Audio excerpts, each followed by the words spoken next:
உலக மக்கள் தொகை தினத்தை முன்னிட்டு மருத்துவம் மற்றும் மக்கள் நல்வாழ்வுத்துறை சார்பில் சென்னையில் உறுதிமொழி ஏற்பு மற்றும் விழிப்புணர்வு பேரணி தொடங்கியிருக்கிறது. அந்த காட்சிகளை பார்க்கலாம்.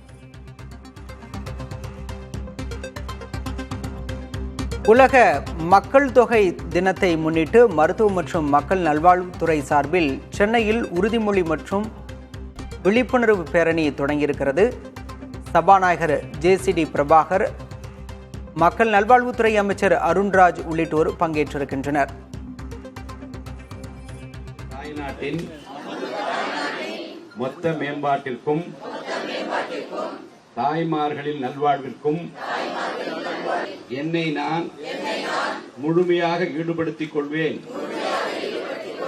என உறுதியளிக்கிறேன். குடும்ப நல திட்டங்களை மக்கள் இயக்கமாக மலரச் செய்ய